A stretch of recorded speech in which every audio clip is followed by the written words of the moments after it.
If you're thinking about getting into real estate, maybe by buying a home or an investment property, the big question is, do you have a strategy for 2026, especially with all of the uncertainty and risk in the US housing markets currently? I'm Mikey, and along with my partner Travis, we've both spent over a decade in real estate, both professionally and as investors. We moved to Puerto Rico for a better quality of life 4 years ago. We brought everything that we've learned from our real estate investing and have since applied it in markets in Puerto Rico, specifically in San Juan. So we've learned firsthand what works here, what doesn't, and where most people struggle. Today, I want to share 3 things with you. Why we're doubling down in Puerto Rico while other markets feel really risky and uncertain. What legal changes we're anticipating in 2026 that you should know about. And the biggest mistakes that we see buyers or investors make that can cost them thousands, if not tens of thousands of dollars. So you can avoid them as well. Even if you're looking at other markets outside of Puerto Rico, I hope that you'll walk away with some tips and frameworks to help you plan your own strategy and basically establish your own investing or buying checklist before you get sold. Let's start with the common mistakes that people make, because it's just as important to avoid them as it is important to identify opportunity. I'll cover some of the biggest ones we see and give you practical ways to avoid each. First mistake is misreading tourism trends. So tourism in Puerto Rico is booming and it doesn't seem to be slowing down.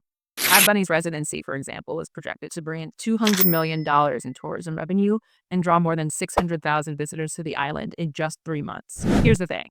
Most buyers assume every part of Puerto Rico benefits equally from this boom. And that's not the case. Some areas like Rincon are already oversaturated with short-term rentals, and other areas are just starting to see demand rise because of new events, new cruise routes, and new infrastructure projects. So how do you avoid this mistake? You have to dig deeper than the headline number. Start by analyzing things like your occupancy rates, pricing, and supply for each submarket within the major market, and look for what makes your property, your investment, stand out. Whether it's the space, the location, the design, or even just having reliable amenities like a generator. Your approach should be to know where you have room to grow and where you might just be stepping into an oversaturated market. The second mistake is picking the wrong location and tanking your returns as a result. For example, Old San Juan is a small high-end market. Its median listings hover around $925,000. Across the San Juan metro area, you're going to see thousands of listings with prices ranging pretty broadly, from $22,000 to the millions of dollars. So demand here is strong, but competition is too. Out west, you have places like Rincon, which is dominated by surf culture, seasonal short-term rental demand, but sees much slower appreciation than compared to the metro areas. The South Coast is more affordable and less touristy, but it has less data to guide your decisions. Then there's the Central Mountains. These places are scenic and cheap, but it's extremely hard to access and even harder to manage renovations, which are often necessary. When you're looking at these markets, you're going to want to match your investment goals, whether that's short-term rental, long-term rental, or part-time personal use. You want to match all of that to the reality of the location and the trends that you're seeing in the market. The third mistake that people make is not understanding or ignoring local regulation. Puerto Rico is part of the US and follows many similar laws and regulations. However, there are some key differences. For example, and we've seen many people comment on this on our other videos, it's a surprise that every real estate deal here requires a notary attorney. The lawyer who's going to handle the closings, title, and filings. Closings are usually required to be done in person, also called wet signatures, which means you have to physically sign the paperwork instead of doing it digitally. You can give someone power of attorney to do this on your behalf. Now, looking ahead to 2026, there are proposed changes to housing policy and regulations that, if passed, could modernize zoning laws and streamline permitting. A lot of these changes should be great for facilitating more construction and streamlining renovations, but some of them may also bring more scrutiny to short-term rentals. San Juan and Rincon, in particular, are considering stricter Airbnb rules. The important thing is to keep tabs on these policy changes and new regulations because your investment is going to be heavily impacted. Mistake number 4 is skipping inspections and due diligence. In Puerto Rico, you will see a lot of unpermitted additions to houses, wiring or plumbing issues, and flood risks more often than you might expect. You should protect yourself by using contingencies from inspection to appraisal and financing contingencies. So your deposit and, more importantly, your peace of mind are safe. Don't know what a contingency is. It's basically a condition in your contract that lets you back out or renegotiate if something major turns. Finally, mistake number 5, not understanding your financing options and missing out on potential subsidies and incentives. Many people are aware that federal loan programs apply here. If you meet the requirements, you can get an FHA loan, VA, or USD. You can also access conventional loans as well. If the property needs work and you plan to live in it, you should look into the FHA 203K loan.